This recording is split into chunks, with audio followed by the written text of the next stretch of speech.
Stone Age people, with no wheels, no metal tools, and no draft animals strong enough to matter, somehow moved multi-ton slabs of rock across more than 100 miles of difficult terrain. In the middle of the Salisbury Plain in England, Stonehenge has stood in silence for roughly 5,000 years.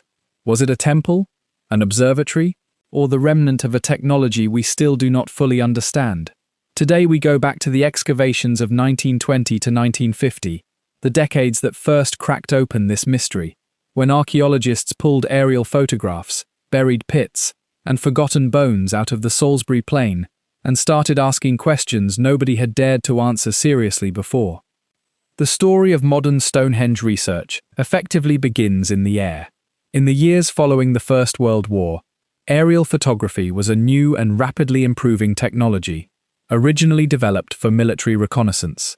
When archaeologists turned that same technology toward the English countryside in the early 1920s, they discovered something remarkable. From above, the ground around Stonehenge revealed faint marks invisible from the surface, the outlines of ditches, pits, and post holes that hinted at a far larger and more complex site than the standing stones alone suggested. On the ground, the monument itself was in rough shape. Centuries of weather, grazing animals, and amateur souvenir hunters chipping off pieces of rock had left several of the massive sarsen stones leaning dangerously or already collapsed in the grass. In 1900, one of the great stones had toppled entirely, a stark reminder that without intervention, the monument might not survive another century intact. Early restoration work began, straightening leaning stones and setting others back into concrete foundations, sometimes with more enthusiasm than precision by modern archaeological standards. And beneath all of the visible drama sat the same nagging question that had puzzled scholars for centuries. Where had these stones actually come from, and how had people without metal tools or wheeled vehicles managed to move them?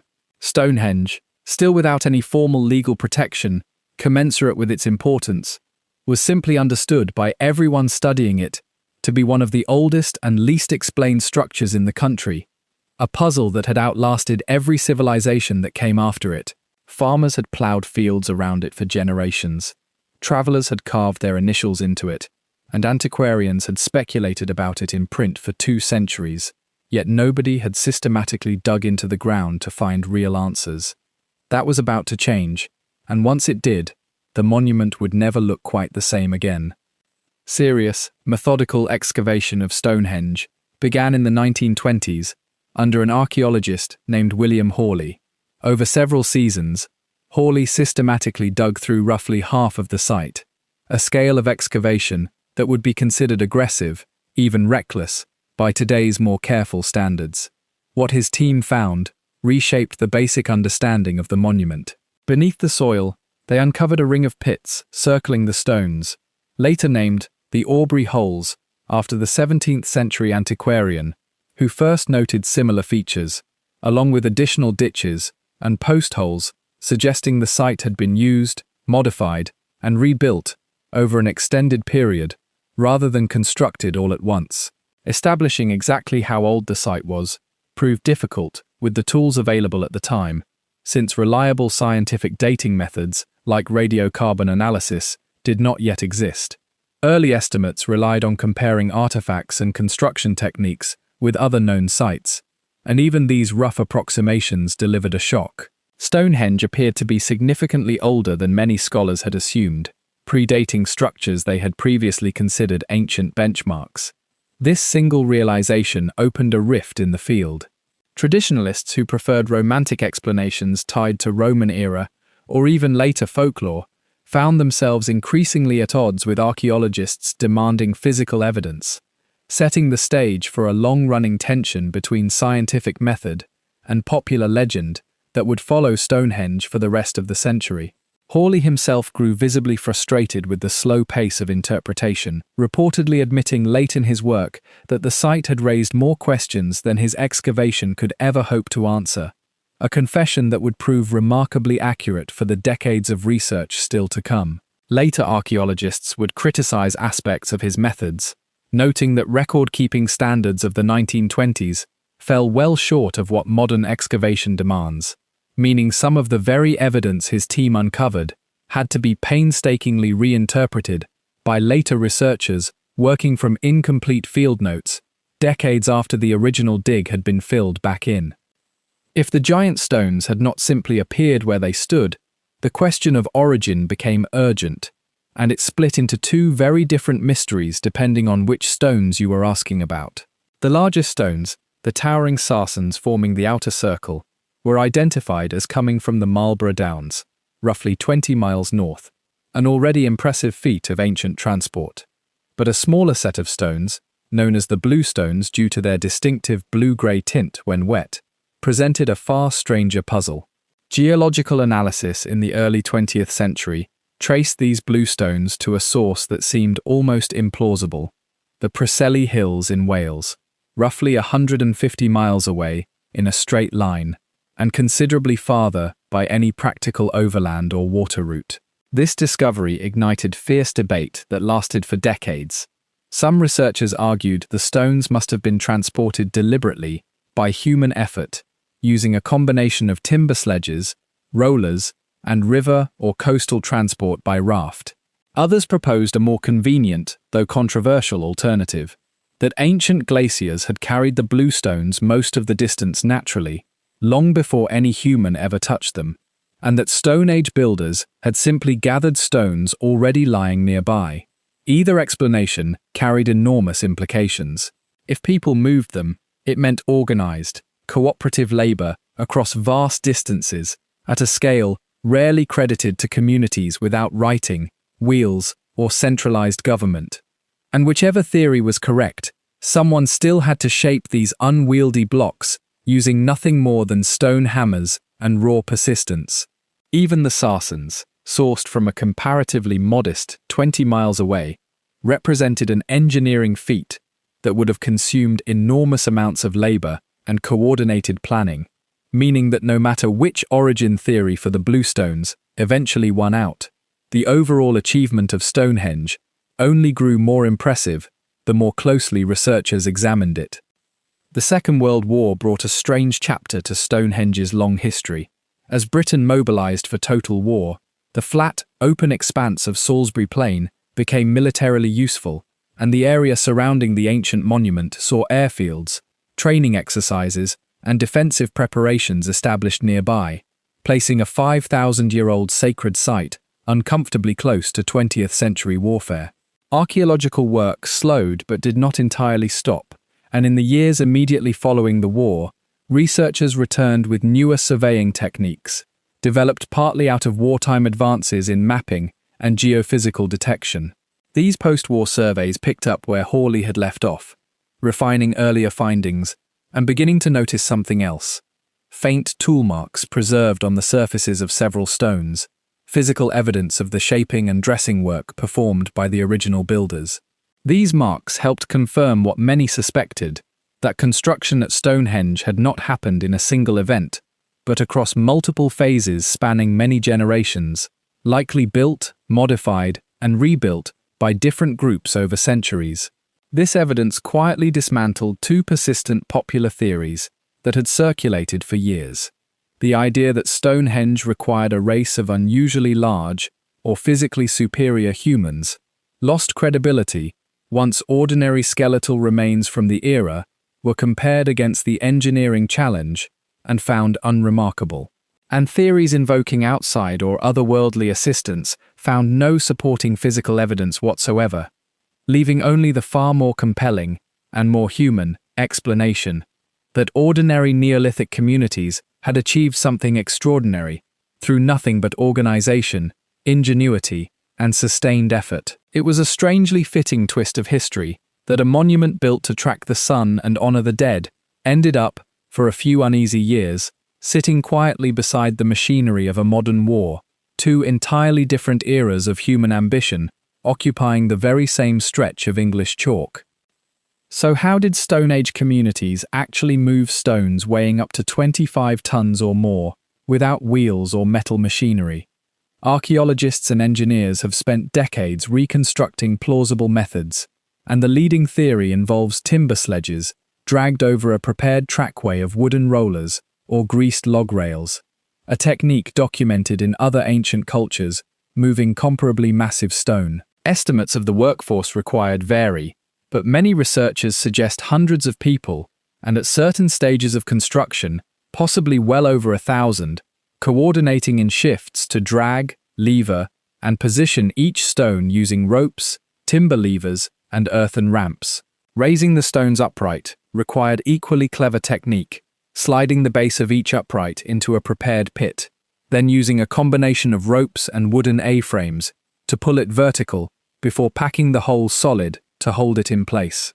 Once upright, the massive horizontal lintel stones were fitted on top, using a specialized joint borrowed from woodworking, a mortise and tenon connection, with a raised knob carved into the top of each upright fitting, snugly into a matching hollow carved into the underside of the lintel, locking the structure together without any mortar or metal fastening whatsoever.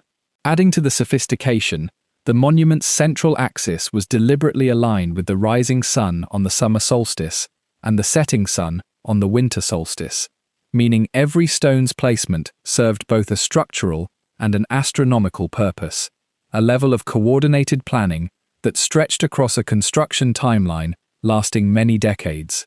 None of this would have been possible without a shared system of knowledge passed down through direct instruction and repeated practice, since a single mistake in the angle of a mortise or the depth of a foundation pit could have compromised years of accumulated labor, meaning the builders were not simply strong, they were skilled, patient, and remarkably disciplined engineers, working entirely without written plans.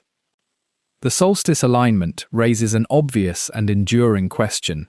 Was Stonehenge fundamentally a religious site, a scientific instrument, or something that blurred the line between the two entirely? Because the monument tracks the sun's extreme positions with such consistent precision, some researchers have described it as one of the earliest known solar calendars, a structure capable of marking the changing seasons with an accuracy that would have carried enormous practical value for a farming community planning planting and harvest cycles. Every year, the alignment still draws crowds who gather at dawn to watch the sun rise directly over the heel stone during the summer solstice, echoing a ritual that may be nearly 5,000 years old. Yet the astronomical function does not rule out a spiritual one, and archaeological evidence suggests both may have coexisted. Excavations at the site and its surrounding landscape have uncovered cremated human remains, indicating that Stonehenge, at least for part of its long use, may have functioned as a burial ground, quite possibly one reserved for people of particular status or importance within their community.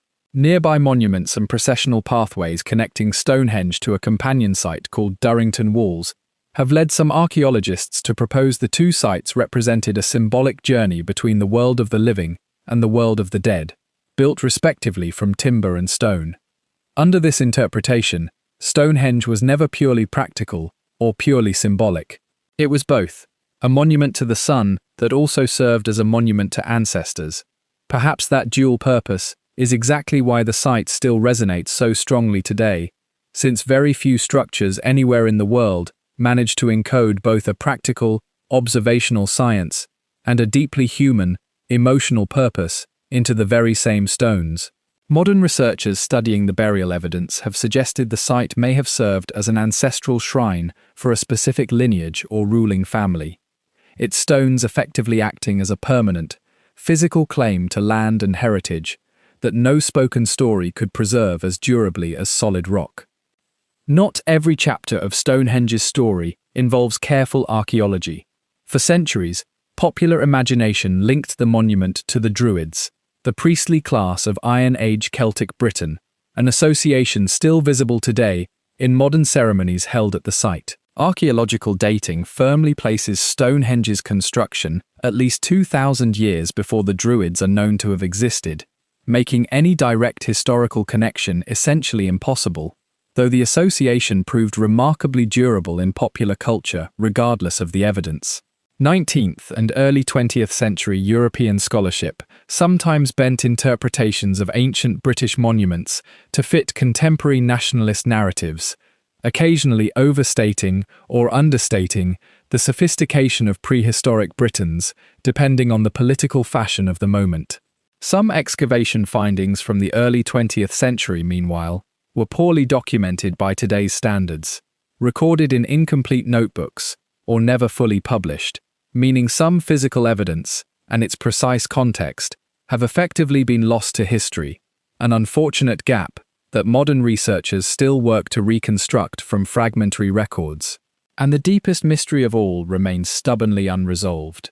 Whatever specific knowledge, techniques, or organizational systems allowed a Neolithic society to plan and execute a project spanning generations was never written down, because writing itself would not reach Britain for thousands of years, meaning the builders' true methods and motivations were never directly recorded by the people who possessed them. Everything modern researchers know has been painstakingly reconstructed from soil, stone, and bone, an indirect method that leaves plenty of room for honest disagreement, and plenty of room for old myths to quietly slip back into conversations where hard evidence still runs thin.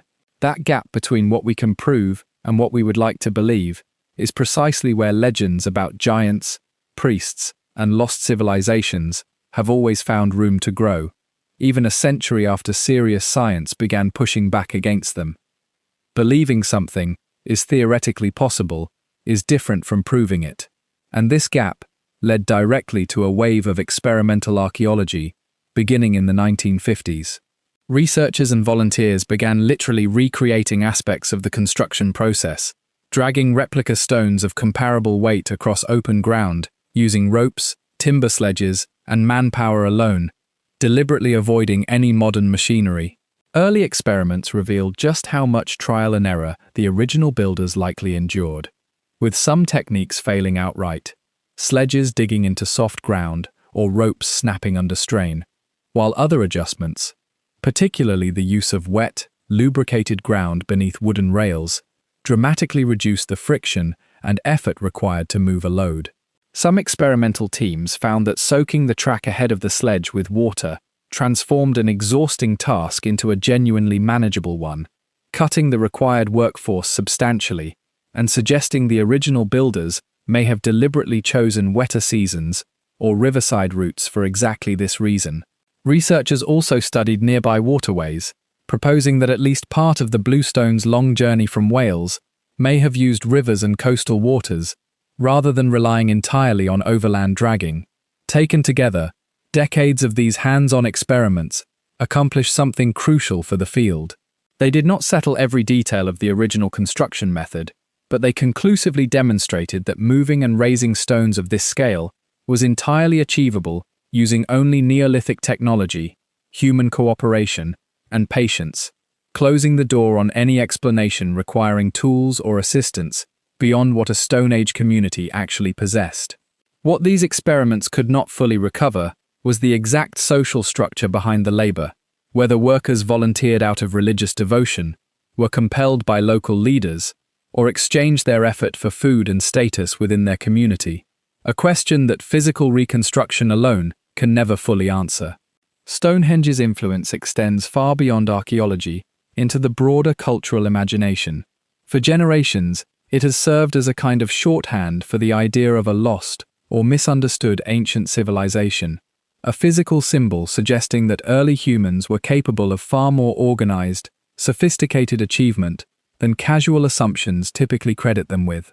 Its distinctive silhouette, standing stones topped by horizontal lintels, has echoed through modern architecture and design, appearing as visual reference in everything from museum exhibits to popular media wanting to evoke ancient mystery. Preserving the actual stones has become an ongoing challenge in its own right, since centuries of British weather, lichen growth, and even modern pollution slowly erode surfaces that have already endured 5,000 years of exposure, requiring careful, continuous conservation work by heritage specialists. For the people of England, Stonehenge carries a cultural weight far beyond tourism revenue, functioning as a tangible, physical link to an ancestral past that otherwise survives only through fragments and guesswork.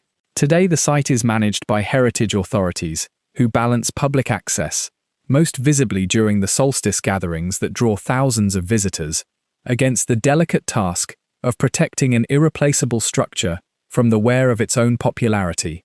A modern custodianship problem, the original Neolithic builders could never have anticipated their creation would one day require.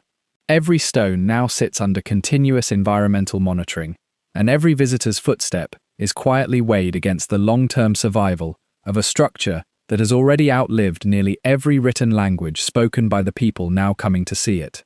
Conservators today work with the same quiet patience the original builders must have needed, understanding that protecting a 5,000-year-old monument is not a project with an end date, but an ongoing relationship between one generation and the next, repeated indefinitely into the future.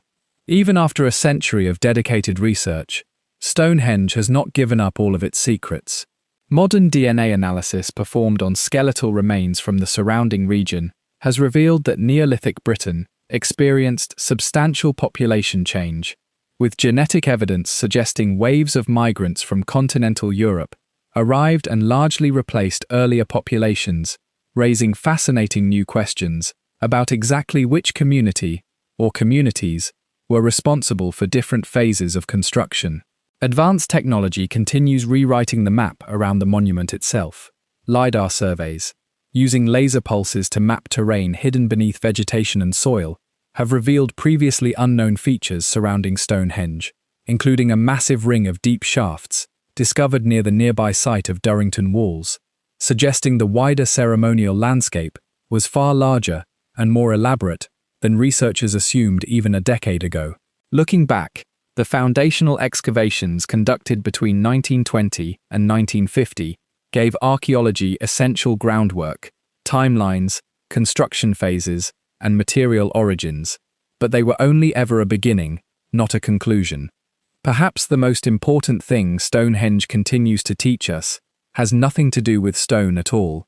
It is a reminder never to underestimate the organizational capability, patience, and ingenuity of people who lived without writing, without metal tools, and without wheels, yet still managed to build something that has outlasted every empire that came after them. As one historian put it when asked whether Stonehenge still has anything left to tell us, the monument has already outlived every explanation we have given it, and it will likely still be standing long after our own certainties have been revised again. Every generation of researchers arrives convinced they have finally found the full answer, only for the next wave of technology, whether radiocarbon dating, DNA analysis, or laser mapping, to reveal one more layer nobody had noticed before. And there is no reason to believe this pattern is anywhere close to finished.